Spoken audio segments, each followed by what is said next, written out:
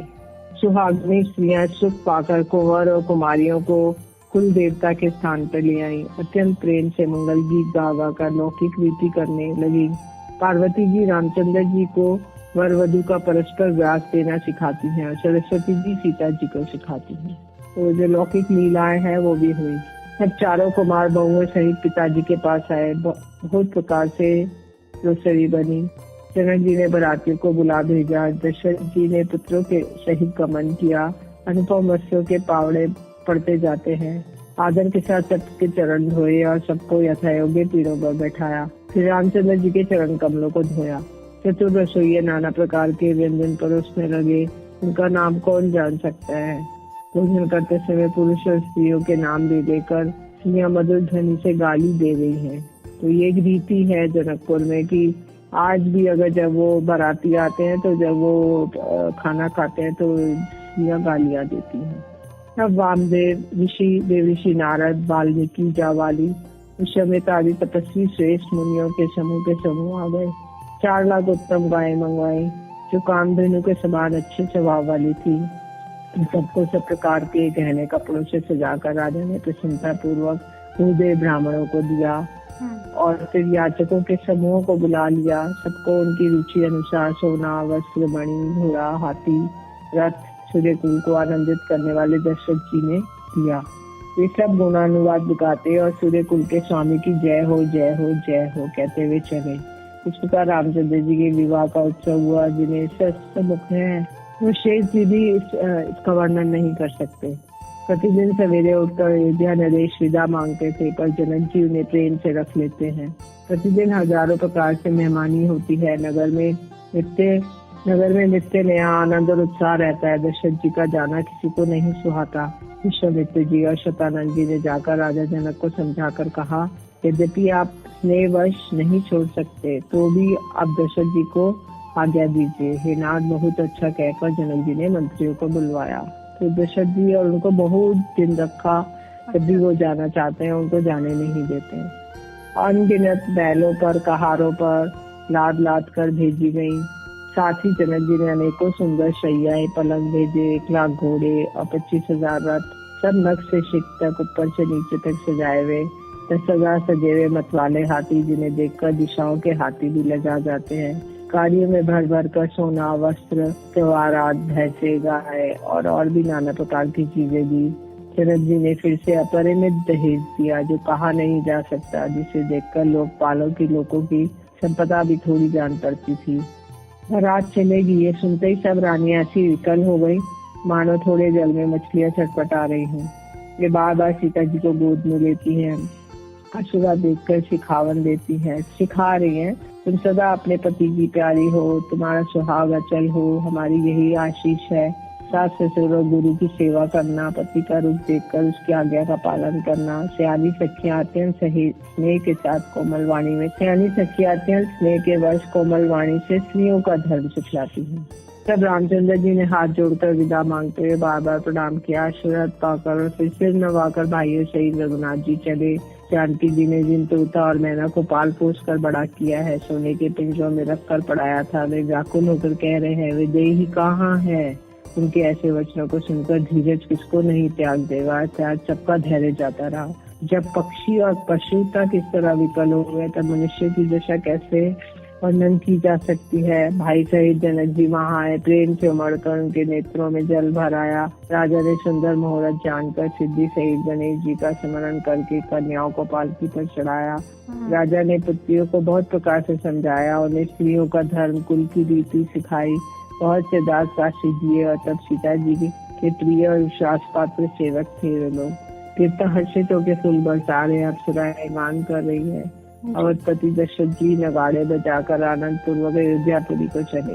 बारात को आई हुई सुनकर नगरवासी प्रसन्न हो गए। सारी गलियां अर्घ जैसे सिंचाई गई। यहाँ तहाँ सुंदर चौक पुराए गए। तोरण, ध्वजा, पताकाएं, मंडपों से बाजार ऐसा सजा जिसका वर्णन नहीं किया जा सकता। सुख और महान आनंद के विवश होने के कारण सब माताओं के शरीर शिथिल हो गए और उनके चरण चलते नहीं है। तब रामचंद्र जी के दर्शनों के लिए अत्यंत अनुराग से भरकर परछन का सब सामान सजाने लगी। स्वाभाविक ही सुंदर 4 सिंहासन थे। वे मानो कामदेव के ही अपने हाथ से बनाए थे। उस पर माताओं ने राजकुमारी और राजकुमारों को बिठाया। आदर के साथ उनके पवित्र चरण धोए। फिर वेद की विधि के अनुसार मंगलों के निधान, दूल्हा और दुल्हन की धूप, दीप, नैवेद्य आदि के द्वारा पूजा की। माताएं बार बार आरती कर रही हैं। वर वधू के सिरों पर सुंदर पंखे और चावल ढल रहे हैं। अनेक वस्त्रें निछावर हो रही है। सभी माताएं आनंद से भरी हुई ऐसी सुशोभित हो रही है मानो योगी ने परम तत्व को प्राप्त कर लिया हो। सदा के रोगी ने मानो अमृत पा लिया हो। नगर के समस्त स्त्री पुरुष राजा ने गहने और कपड़े दिए। घर घर बधावे बजने लगे। याचक लोग जो मांगते हैं विशेष प्रसन्न होकर राजा उन्हें वही देते हैं। संपूर्ण सेवकों और बाजे वालों को राजा ने नाना प्रकार के दान और सम्मान से संतुष्ट किया। जब से रामचंद्र जी विवाह करके घर आए तब से सब प्रकार का आनंद अयोध्या में आकर बसने लगा। प्रभु के विवाह में जैसे आनंद उत्साह हुआ उससे सरस्वती और सर्पों के राजा शेष जी भी नहीं कह सकते। श्री सीताराम जी के यश को, कवि कुल के जीवन को पवित्र करने वाला और मंगलों की खान जानकर इसे मैंने अपनी वाणी को पवित्र करने के लिए कुछ थोड़ा सा बखान करके कहा है। अपनी वाणी को पवित्र करने के लिए तुलसी ने राम का यश कहा है, नहीं तो श्री रघुनाथ जी का चरित्र अपार समुद्र है। किस कवि का ने उसको पार पाया है। जो लोग यज्ञों पवित्र और विवाह के मंगलमय उत्सव का वर्णन आदर के साथ सुनेंगे, सुनकर गाएंगे, वे लोग जानकी जी और राम जी की कृपा से सदा सुख पाएंगे। श्री सीता जी और रघुनाथ जी के विवाह प्रसंग को जो लोग प्रेम पूर्वक गाएंगे, सुनेंगे, उनके लिए सदा आनंद ही उत्साह है, क्योंकि श्री रामचंद्र जी का यश मंगल का धाम है। जी, बहुत ही सुंदर वर्णन तुलसीदास जी ने यहाँ पर किया है। वाकई में ही इस वर्णन को सुनना अपने आप में ही एक बहुत गरिमा की बात है कि हम इस वर्णन को सुन पा रहे हैं। श्री रामचंद्र और सीता जी के विवाह के साथ बाकी राजकुमारों का भी जो है विवाह संपन्न हो गया और जनक जी ने बहुत प्यार, आशीर्वाद और सम्मान के साथ विदा किया सभी को और बहुत सुंदर और भव्य स्वागत का वर्णन भी यहाँ पर किया है कि किस तरह से सभी का जो स्वागत हुआ। सभी विवाह करके जो भाई ये आ गए हैं और नगर में खुशियों का वर्णन तुलसीदास जी ने यहाँ पर किया है। तो इनका वर्णन जितने शब्दों में किया जाए उतना कम है। इतना भव्य और इतना सुंदर वर्णन तुलसीदास जी ने यहाँ करने की कोशिश की है और श्रोताओं यही वर्णन हम आपको इस कार्यक्रम के माध्यम से सुना रहे हैं। तो अब जो है विवाह संपन्न हो गया है, सीता जी आ गई हैं श्री रामचंद्र जी के साथ और चारों तरफ आनंद और खुशियां ही खुशियां हैं। तो आगे और भी बहुत सारे प्रसंग हैं इसके अंतर्गत जो हम जानते रहेंगे श्री रामचरितमानस के अंतर्गत, लेकिन आज के लिए इस एपिसोड में बस इतना ही। तो रागलिका दासी जी आपका बहुत बहुत शुक्रिया हमारे स्टूडियो में आकर इस वर्णन को कहने के लिए। हरे कृष्ण। जी, तो श्रोताओं आज के लिए हमें इस कार्यक्रम से दीजिए इजाजत और आप सुनते रहिए रेडियो मानव रचना 107.8 पर आने वाले अन्य कार्यक्रमों को भी। Feel good, live.